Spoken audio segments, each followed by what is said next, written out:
안녕하세요. 반갑습니다. 한국 CS마인드 교육센터 박정민 강사입니다. 2022년 3회차 저희 실무론 벌써 8번째 영상입니다.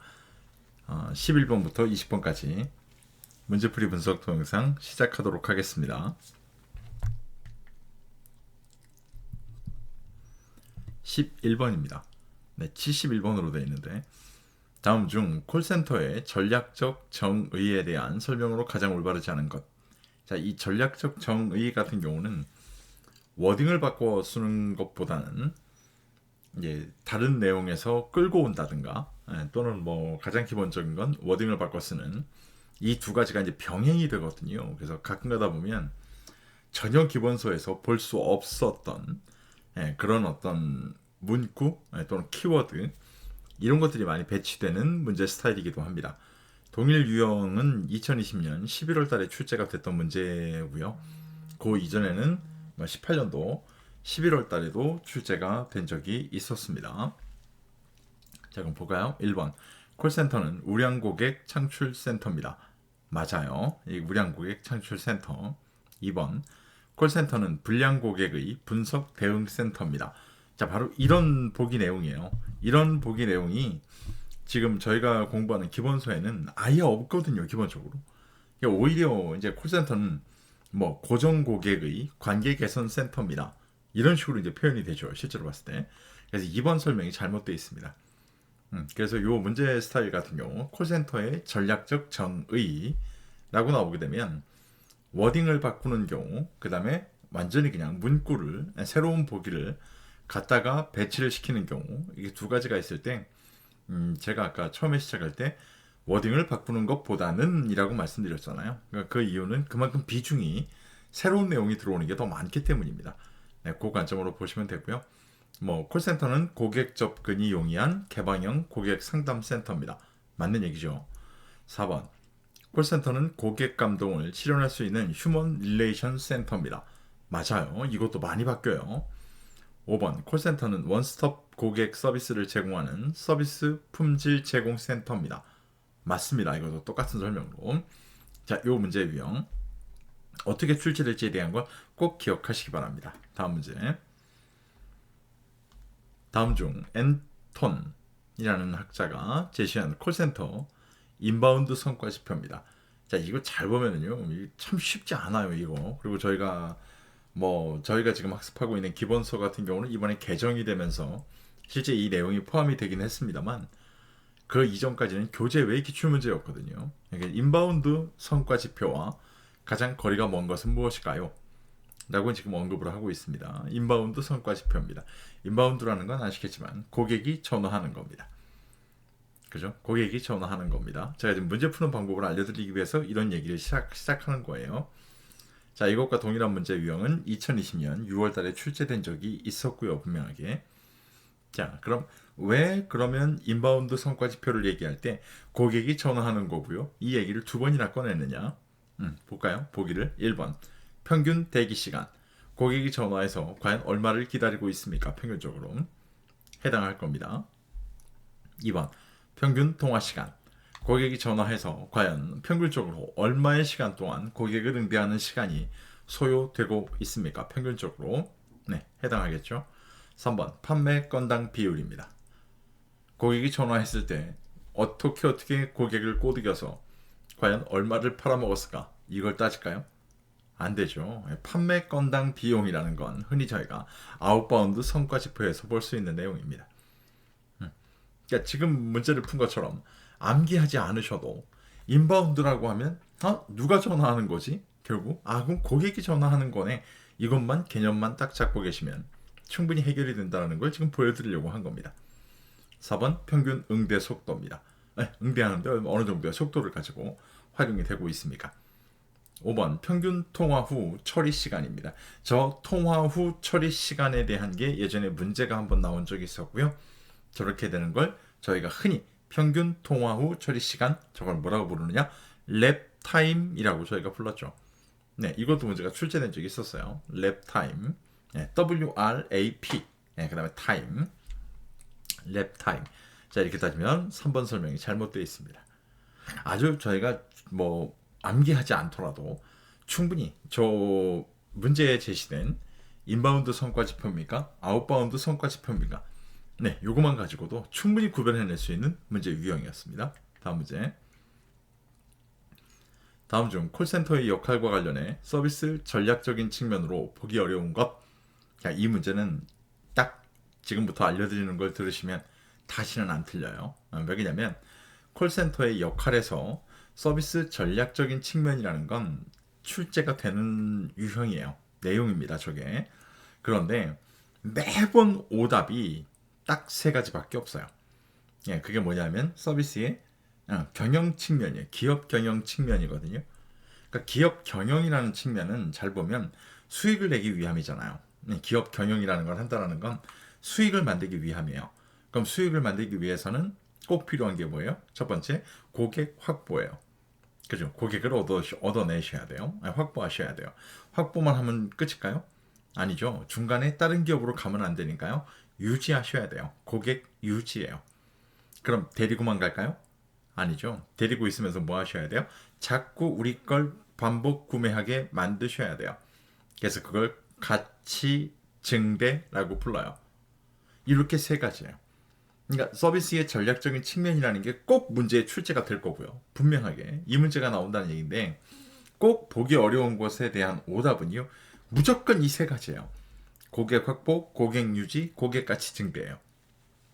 그럼 그 세 가지만 찾아내시면 된다는 얘기예요. 자, 그러면 동일 유형 기출문제는 21년도 1월달에 나왔고요. 2018년도 4월달에 나왔어요. 오랜만에 보네요. 2021년도에 나왔던 문제. 근데 대신에 유사 유형 문제들은요. 19년도 10월, 20년도 7월, 21년도 7월, 21년도 12월 이만큼 많이 나온다는 얘기예요. 유사 유형 문제가 그럼 왜 저렇게 다른가요? 정답 아까 세 가지. 세 가지 제가 언급해드렸잖아요. 걔네가 정답이 바뀐다는 거예요. 매번. 그러니까 이 문제에서는 잘 보면 뭐가 있을까요? 세 가지 중에 4번에 있네요. 고객 DB 활용을 통한 고객 가치 증대의 측면. 자, 고객 가치 아까 말씀드린 거 있었잖아요. 고객 확보, 고객 유지, 고객 가치 증대. 얘가 무조건 답이라고요. 이해가시겠죠? 그러니까 이 문제는 지금 이 문제의 답이 4번인가 봐. 이게 필요 없어요. 그러니까 얘는 앞으로 어떻게 변형이 되던 어떻게 정답이 바뀌던 간에 고객 확보, 고객 유지, 고객 가치 증대입니다. 꼭 기억하십시오. 다음 문제. 콜센터 용어 중 전화번호 이외에 고객의 보관된 정보를 상담원이 알 수 있도록 컴퓨터에 결국 이제 앞에 있는 스크린 화면이겠죠. 고객 정보를 스크린 팝업을 통해 보여주는 기능을 의미하는 게 뭘까요? 라고 물어봅니다. 실제로 콜센터에 근무하시는 분들이 얼마나 저렇게 말하는 저 능력이 뛰어나면 예스가 됐던 노가 됐던 어쩜 저렇게 말을 잘 이끌고 가는 거야? 이렇게 생각하시는 관점. 그 대신에 앞에 상담하시는 분의 앞에 있는 스크린 앞에 모니터 화면에 팝업으로 저 고객 정보가 다 뜨죠. 전부 다. 이해가시죠? 뭐 yes, no 답 이전에도 고객 정보에 대한 게 다 떠버립니다. 기본적으로. 그러니까 저런 기능을 갖고 있는 게 뭡니까? 라고 물어보면 저희가 이제 저걸 ANI라고 불러요. ANI. 이 문제 유형은 뭐 텔레마케터, 상담사 시험에 출제가 되는 문제 유형이고요. 저희가 리더스에서 보실 수 있는 문제는 이 문제가 처음이에요. 근데 이 내용이 지금 요번에 그 개정된 기본서에는 들어가 있어요. 이 내용 자체가. 그래서 이렇게 새로운 문제가 출제가 되면 뭐 이거야말로 정말 새로운 문제인 거예요. 그럼 결과적으로 여지껏 지금 영상을 앞에 것도 뭐 다 보신 분들은 아시겠지만 오늘 거 지금 이번 영상까지 하면 80문제 중에 한 문제인 거예요. 새로운 문제라는 거. 그러니까 여기서 입증이 되는 거예요. 새로운 문제가 몇 개씩 나와요? 그럼 문제 분석을 못 하시는 분들이 하는 얘기예요. 왜 그러냐면 기존에 다 출제가 됐던 것들이에요. 그러니까 그것들이 조금씩 내용을 바꿔서 나오는 문제들은 유형이 달라질 뿐인 거지 새로운 문제가 아니에요. 근데 이 문제는 제가 2014년도부터 내내 기출문제를 갖고 비교 분석을 하는데 없어요. 기존에는 아예. 그러니까 이 문제는 딱 여기밖에 없는 거예요. 이번 회차밖에. 이해가시죠? 이런 문제에 대한 건 딱 답을 기억하셔야 됩니다. 다음번엔 분명히 다른 게 나올 거예요. 이게 똑같이 나오든가. 저희는 답을 꼭 기억하고 계시길 바라겠습니다. 다음 문제. 콜센터 모니터링을 위한 코칭의 종류 중, 자, 코칭의 종류입니다. 콜센터에서 하고 있는 다음 보기 설명에 해당하는 것은 무엇일까요? 유사 유형 문제입니다. 이건 동일 유형이 아니라 2020년 6월 달에 출제가 됐고요. 그 이전에는 2018년도 5월 달에 출제가 된 적이 있습니다. 이런 문제 유형은 보기의 내용이 다른 거였어요. 아예. 그래서 보기를 좀 볼까요? 미니 코칭보다 코칭 시간이 길고, 자, 여기까지 잘 모르겠어요. 코칭의 내용이 구체적으로 이루어진대요. 코칭의 내용이 구체적으로 이루어진다? 벌써 답을 지목하거든요. 일반적으로 모니터링 평가표에 따라 업무 및 2개에서 3개의 통합 품질 기준에 관한 내용을 가지고 진행됩니다. 두 번째 건 아예 모르겠어요. 왜? 기본서에 나와 있어도 본 적이 없을 테니까요. 하지만 코칭의 내용이 구체적으로 이루어집니다. 저게 무조건 나오는 키워드가 될 거고요. 저 키워드를 가지고 저희가 풀 수 있는 답은 풀코칭이었습니다. 알고 계시는 그대로. 그래서 코칭의 내용이 구체적으로 이루어집니다. 풀코칭 이렇게 기억하시면 됩니다. 키워드 형태로 꼭 알고 계셔야 돼요. 다음 문제. 다음 중 비즈니스 상황에서 필요한 명함 교환 예절에 대한 설명으로 가장 올바르지 않은 것, 자, 명함 교환 예절입니다. 자, 이 문제도 뭐 절대로 빠지지 않을 문제니까요. 무조건 출제가 될 거고요. 얘는 이런 식의 문제는 4월 달에도 출제가 될 거예요. 대신에 이렇게 똑같이는 안 나와요. 명함 교환 예절에 대한 다른 내용이 나오겠죠. 이해가시죠? 자, 이것과 동일한 문제는 2020년 6월 달에 출제가 된 적이 있고요.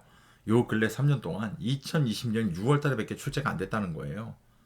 나머지 것들은 선생님 보기 내용이 바뀌든가 정답이 바뀌든가 이렇게 됐다는 내용이에요. 분명하게. 이렇기 때문에 오해하시면 안 된다는 거예요. 이 문제가 다음에 똑같이 나옵니다. 절대 안 그래요. 자, 1번. 상대방에게 받은 명함은 되도록 자신의 명함과 구분하여 넣어두는 것이 좋습니다. 맞아요. 이렇다고 FM적으로 얘기하고 있습니다. 2번. 상대방의 명함을 접거나 부채질을 하는 행위는 예의의 어긋남으로 주의해야 됩니다. 맞습니다. 3번. 상대방의 명함에 어려운 한자가 있을 때, 정확히 표현하고 있는 거예요. 어려운 한자가 있을 때 정중하게 물어봐도 예의에 어긋나지 않습니다. 맞죠? 4번. 명함을 지참하지 못했을 때는 공손하게 사과하고 상대방의 근무지에 우편으로 발송토록 합니다. 연예인이십니까? 연예인도 제가 봤을 땐 이렇게 안 할 것 같은데요. 얼마나 셀럽이라고 이렇게까지 하시겠습니까? 4번 설명이 잘못되어 있죠. 공손하게 사과하는 것까지는 맞고요. 상대방이 그래도 명함이 필요하겠습니다. 필요합니다. 라고 얘기한다면 양해를 구해서 메모지 같은데 이름과 연락처를 따로 적어주시는 거 여기까지는 괜찮습니다. 하지만 근무지에 우편으로 발송해 준다든가 오히려 상대방이 부담스럽죠. 이렇게 되면. 5번. 대화를 나누는 동안 상대방의 명함을 테이블 위에 놓고 상대방을 지칭하는 데 도움이 되도록 하는 것이 좋습니다. 맞는 설명입니다. 자, 이렇게 따지면 4번 설명이 잘못되어 있습니다. 기본적으로 이 우편으로 발송한다는 이 정답으로 나오는 문제가 2020년도 6월 달에 나왔다는 거예요. 이해가시죠? 자, 다음 문제. 다음 중 사회 문화에 따른 구성원의 가치관과 이에 대한 행동의 연관성을 설명하기 위해 홉스테드입니다. 홉스테드가 제시한 문화 차원 이론의 5가지 범주에 포함되지 않는 것은 뭘까요? 자, 이렇게 나오고 있는데요. 이 문제는 좀 독특한 스타일이 있습니다. 동일 유형은 2020년도 7월 달에 출제가 된 적이 있었고요. 이 문제는 아직까지는 매번 나오는 정답이 저와 포함되지 않는 거에 대해서 두 가지예요. 딱 두 가지. 딱 두 가지고요. 처음으로 그냥 딱 본다면 5가지는 아셔야겠죠. 홉스테드가 얘기한 문화 차원 이론, 개인주의 성향, 권위주의 성향, 불확실성 회피 성향, 남성적 성향, 시간 성향 이렇게 5가지예요. 이때 오답으로 사용되는 게 2가지가 있거든요. 기본적으로. 미국의 프리덤 하우스라는 곳에서 매년 발표하게 되는 언론 공정지수라는 게 있어요. 언론 공정지수 얘가 첫 번째. 두 번째가 사회현상의 묵시적 성향이에요. 이 문제는 독특할 정도로 아직까지도 이 오답이 딱 2개밖에 안 나왔어요. 이렇게 따지면 이 문제에서 지금 보시게 되면 답은 5번에 있습니다. 사회현상의 묵시적 성향입니다. 얘가 해당하지 않죠. 기본적으로 시간 성향, 권위주의적 성향, 개인주의적 성향, 불확실성, 회피 성향 다 포함됩니다. 기본적으로. 네. 이 중에 하나 빠진 게 뭐가 있나요? 네, 남성적 성향이라는 게 빠졌네요. 그래서 이 홉스테드가 얘기한 이 5가지는 하나의 기준선을 얘기하고 있는 겁니다, 여러분들. 네, 문화는 남성적이야 이렇게 본 게 아니고요. 일정 수치까지 측정을 해서 일정 수치까지 문화에 대한 어떤 이 기준이라든가 이런 측정치가 거기까지 가면 아, 대한민국은 남성적 문화야, 남성주의적 성향이야 이렇게 보는 거고요. 그 수치를 만약에 넘어가 버리게 되면 야, 대한민국은 2000년대 이후에 여성주의적 성향을 갖고 있는 나라구나 이렇게 판단할 수도 있는 겁니다. 이해가시죠? 기준선을 얘기한 겁니다. 그리고 오답으로 나오는 게 전형적으로 고정되어 있다는 거 꼭 기억하시기 바랍니다. 다음 문제입니다.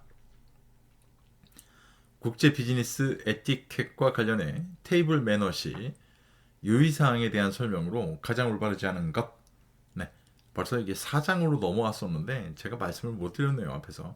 자, 이것과 동일하고 보기도 동일하고 정답도 동일했던 문제가 동일 유형 기출 문제가 2020년 5월 달에 출제가 된 적이 있습니다. 이미. 1번 식사 중에는 담배를 피우지 않는 것이 좋습니다. 맞습니다. 영국 같은 경우는 여왕을 위한 건배를 하기 전까지는 담배 못 피우시죠. 2번 음식이 담긴 식기에 집을 직접 입을 대고 먹지 않습니다. 입뿐만 아니라 손도 대시는 거 아닙니다. 네, 2가지. 3번 테이블에서 화장을 고치는 것은 예의의 어긋남으로 주의하셔야 됩니다. 네, 그래서 여성분들은 이제 화장실을 가서 이용을 하십니다. 4번 종업원을 부를 때는 손을 높이 들고 소리내어 부르는 것이 예의입니다. 이랬다가는 뭐 모든 시선이 집중되는 물론 난 이 모든 식당의 모든 사람이 나를 좀 지켜봤으면 좋겠어. 네, 근데 그게 안타깝지만 쳐다보긴 하겠죠. 하지만 경멸의 눈일 수도 있습니다. 경멸의 시선일 수도 있어요. 그냥 오른손만 살짝 드시면 됩니다. 네, 그러면 서브하는 분이 그 오른손 또는 뭐 왼손이 됐든 오른손이 됐든 간에 그냥 손을 보고 접근해 올 겁니다. 소리내서 부르시는 게 아니다 라고 보시면 돼요. 식사 중에 손으로 머리나 귀, 코 등을 만질 경우 손으로 빵을 먹을 때 비위생적일 수 있기 때문에 되도록 자제하는 것이 좋습니다. 맞습니다. 기본적으로. 근데 강사, 우리나라 사람들은 대부분 밥 먹을 때 보면 거기다 이렇게 만지잖아. 왜 그러냐면 아시겠지만 저도 책에서 봤는데요. 숟가락과 젓가락을 한 손 안에 이 5손가락 안에 동시에 잡고 이걸 원활하게 활용할 수 있는 민족은요. 대한민국 민족밖에 없나 봐요. 그럴 정도로 창의력이 뛰어난 민족이다. 라고까지 이야기를 하죠. 분명하게. 자, 이렇게 따지면 4번 설명이 잘못되어 있습니다. 다음 문제입니다. 마일스 산업의 분류입니다. 마일스 산업을 물어봅니다. 자, 미팅, 기업회의, 인센티브 투어 또는 뭐 최근에는 그냥 인센티브스 이렇게 부르죠. 뒤에 S만 붙여서 보상관광, 컨벤션, 국제회의, 에ግዚ비션 또는 이벤트, 전시회 또는 이벤트 이렇게 4가지가 묶여있는 걸 마일스 산업이라고 부릅니다. 마일스 산업의 분류 중 기업 회의보다 규모가 큰 자, 기업 회의보다라고 얘기하는 거 보니까 죽었다 깨도 답이 미팅은 아니죠. 그죠? 미팅은 아닐 거예요. 그럼 하나 떨어냈어요. 기업 회의보다라고 얘기하니까요. 규모가 큰 3개국 10명 이상이 참가하여 정보교환, 네트워킹, 사업 등을 목적으로 하는 회의 유형이 뭘까요? 3개국 10명 이상이 참가하게 된답니다. 그럼 미팅보다 저 마이스라는 의미 중에 저 4가지의 이니셜 중에 미팅보다 규모가 큰 거예요? 라고 나오면 컨벤션밖에 없죠. 그죠? 컨벤션밖에 없습니다. 얘는 뭐 암기하지 않은 상태로도 그냥 문제만 읽고도 충분히 정답을 유출할 수 있는 문제 유형이었습니다. 여러분 4장 문제가 이렇게 어렵지 않게 출제가 됐습니다. 기본적으로 4장 문제들이. 자, 이번 영상 마지막 문제입니다. 소비자 기본법입니다. 문제도 정말 기네요. 다음 중 소비자 기본법에 명시된 소비자의 능력 향상입니다. 소비자의 능력 향상 제14조. 굳이 저런 거 외울 필요 없어요. 능력 향상에 관한 사항으로 올바르지 않은 것이라고 물어봅니다. 자, 이 문제도 유사 유형으로 출제가 된 적이 있었고요. 2021년 5월 달에 그 이전엔 2019년 11월 달에 출제가 된 적이 있습니다. 뭐 제 입장에서는 뭐 답을 알고 있을 뿐더러 또 저걸 바꿨구나라는 걸 알고 있습니다만. 자, 1번 국가 및 지방자치단체는 소비자의 올바른 권리 행사를 이끌고 물품 등과 관련된 판단 능력을 높이며 소비자가 자신의 선택에 책임을 지는 소비 생활을 할 수 있도록 필요한 교육을 하여야 합니다. 소비자의 능력 향상이라고 문제 제시가 되는데요. 저 능력 향상과 연관되는 대표적인 키워드가 교육입니다. 교육 1번은 맞습니다. 2번 국가 및 지방자치단체는 경제 및 사회의 발전에 따라 소비자의 능력 향상을 위한 프로그램을 개발해야 됩니다. 맞아요. 이것도. 3번 국가 및 지방자치단체는 소비자 교육과 학교 교육, 평생 교육을 연계하여 교육적 효과를 높이기 위한 시책을 수립, 시행하여야 합니다. 맞습니다. 4번 국가 및 지방자치단체는 소비자의 능력을 효과적으로 향상시키기 위한 방법으로 신문 등의 지능에 관한 법에 따라 간행 사업을 할 수 있습니다. 예, 이게 조금 이상합니다만 잘못됐습니다. 왜 그러냐면 신문 등의 지능에 관한 법이 아니고요. 방송법에 따른 방송 사업을 할 수 있습니다. 이렇게 바꿔야 됩니다. 네, 그래서 제가 아까 문제를 읽고 시작하기도 전에 저는 답을 알고 있고 또 그게 바뀌었습니다 라고 말씀드린 것처럼 매번 이 문제는 오답으로 나올 때 이 방송법이라는 걸 바꾸는 문제 패턴이 계속 반복되고 있습니다. 네, 그래서 방송법에 따른 방송 사업을 합니다. 이걸 뭐 평생교육법으로 바꾸고요. 이걸 사학법이라고 알고 계시는 그 사립학교법 이런 거로도 바꾸고 신문 등의 지능에 관한 법. 하여간 이 방송법 빼놓고는 모든 걸 다 갖다 붙이고 있어요 지금. 이해가시죠? 이 문제 유형도 이 문제는 답이 4번인가 봐. 이게 중요한 게 아닙니다. 네, 저기가 바뀌고 있다. 지금 방송법에 따른 방송 사업을 할 수 있다. 이걸 바꾸고 있다라는 이 패턴을 기억하셔야 됩니다. 소비자 교육의 방법 등에 관하여 필요한 사항은 대통령령으로 정하게 됩니다. 맞습니다. 자, 이렇게 따지면 4번 설명이 잘못되어 있습니다. 소비자의 능력 향상. 네, 법 문제를 포기하신다고 하시는 분들이 되게 많은데요. 이렇게 나오는 패턴이라든가 또는 반복적으로 오답을 동일한 곳을 바꾸는 패턴들 이런 것들이 다 있기 때문에 그 패턴들만 알고 계신다면 법조문을 다 기억하지 않더라도 충분히 시험에 대비할 수 있는 방법론들은 만드실 수가 있을 겁니다. 네, 고생 많으셨습니다. 이번 영상은 실무론인데도 불구하고 유독 영상의 시간이 길었습니다. 네, 앞에서 한 두 문제 정도는 한참 설명을 드렸어야 됐고, 네, 한 문제는 저희가 전혀 몰랐던 문제 유형이기도 하고, 이런 식의 문제 유형들이 좀 많았기 때문에 실무론이 최근 들어서 왜 개론 전략론보다 조금 더 어려운 느낌이 있죠?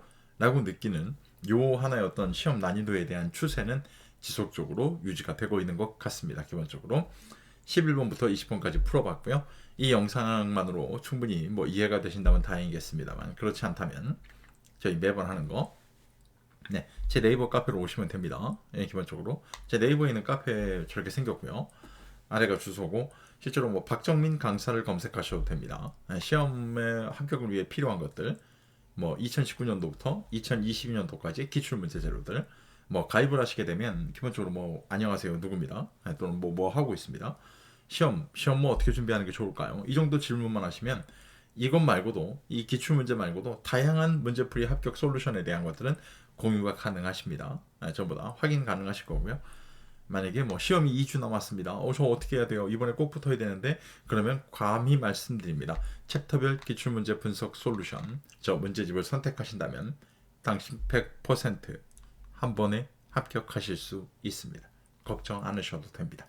네, 저걸 솔루션을 한번 선택해 보셔도 될 것 같습니다. 제가 만든 거지만 감히 가장 압도적입니다. 직접 확인해 보십시오. 카페에 와서. 다음번 영상은 저희 실무론 21번부터 30번까지 마지막입니다.